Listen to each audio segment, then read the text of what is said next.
Me, oh my boys, the T1 squad, I think they tried to cook, and I'm actually decently a fan of like what they tried to put together, but I think the top esports draft was also pretty solid, and they might need a couple of small calibration adjustments just so that they can get up to speed, or maybe the plan didn't go necessarily according to plan. So let me lay out the plan for you guys of what they tried to do, why maybe it couldn't have worked, and maybe if there's anything they can fix in order to help get them on board here. Essentially, I think this is a very strong drafting team as well. Like, we know the potential of this team. Come on now, come on.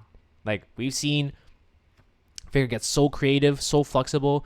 This is a team that threatens like double, triple flex in like really weird ways, right?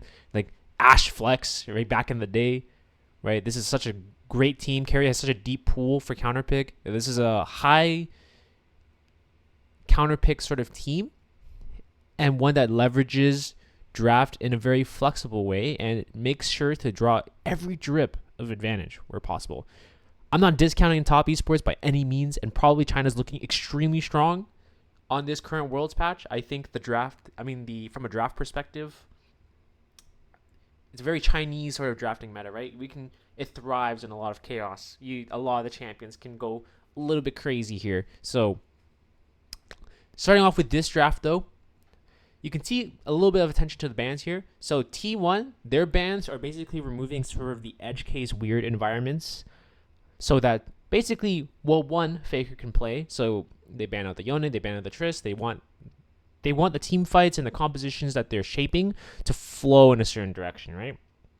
Whereas top, they're basically just getting like rid of cancer. Just things that specifically they don't want to deal with, and certain dynamics, right? And that's pretty much how it pans out. Or is open for the B1. There's also other priority picks as well. I do think things like the Skarner Stonks are going to go a little bit worse. And I think Vibe B1 is like possible, but weaker against a team like T1 who's willing to basically completely draft around it and build like impenetrable fortress drafts and things of that nature. And with the Ziggs ban also on board, it would be pretty hard for top to really counter it, in my opinion, right? Carry is very willing to go Renata, Braum, even other random picks that you might not even know, right? T1 respond with the classic Ashe. This is in my opinion, they're probably the Ashe team. Like, they have historically leveraged this champion possibly to its limits. It's not the strongest champion anymore just due to all the nurses has, but the fact of the matter is that it still has really flexible matchup spread and team composition flexibility because of her ability to flex with basically most supports fairly well. Top respond with the Jhin, which is basically like the classic counter pick due to him naturally building Swifties and neutralizing the matchup fairly well. And I would consider this pretty even so far. The interesting thing is I think T1 had a prepared pick with a Neeko here matching into the Aurora. So this is something that's not very prominent, but the fact that it was picked on 1-2 definitely means that wherever Neeko was going, wherever Aurora was going, Neeko was actually going to match. So there was a non-zero chance that we would see a Neeko top here, actually, if the Aurora was also top, which is very possible, right? If you go on that range-on-range dynamic.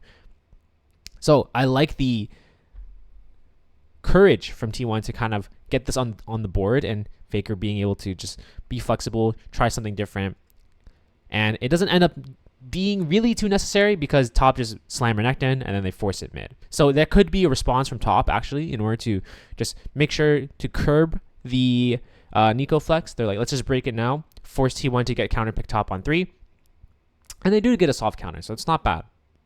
Right? So all things considered, not a bad draft so far from both sides.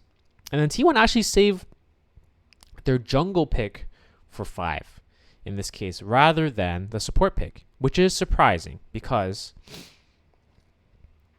T1 actually could have leveraged a triple flex from the Neeko as well, with, going Ashe Neeko with Keria being able to be the third threat. I would say jungle is less flexible of a role as well. The only main divergences right now would be things like going Vi on 4 here or on 5 here, or going let's say Wukong counter pick, which they end up doing. But I would say overall, for a team like T1, it probably would be more beneficial on paper. However, maybe they choose to have their facilitator slave be Carrier in this case versus having owner, right? You can get a little crazy with some of these drafts, and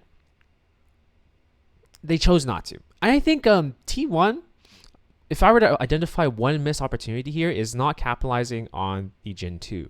So one of the things with drafting right now is when you go Jin on 2, you do leave yourself open to not dealing a lot of damage to heavy frontline champs. And T1 don't really end up going for a comp that does this.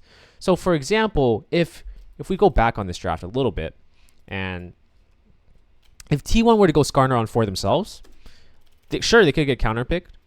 Let's say they could get counterpicked by the Wukong, and maybe they get some value. And since Sedge is gone, I believe it's probably the tankiest jungler remaining, if I were to be correct here. Probably as the only remaining tank. I've seen some teams go Maokai, but I think that champion's hot ass, so let's not go down that route.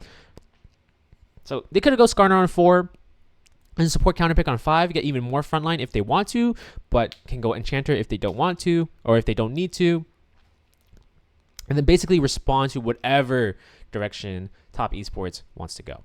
And I think that would have been the ideal scenario here, curbing as much as possible, and then saving more flexibility from support last, right?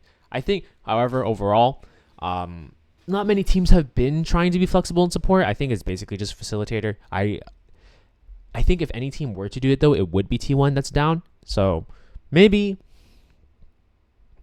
T1 can take this back to the drawing board, see some adjustments. It could be that the Neeko just wasn't the pick, and they need to pan out what they think is better, or if,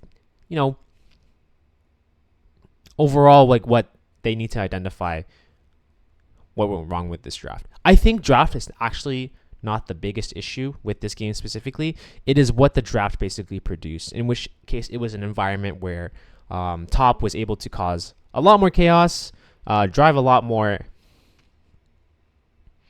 let's say, volatility towards the game.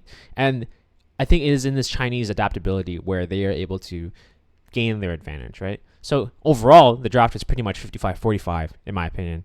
Maybe towards Top, just because of the champions being able to have more agency and be able to do more overall.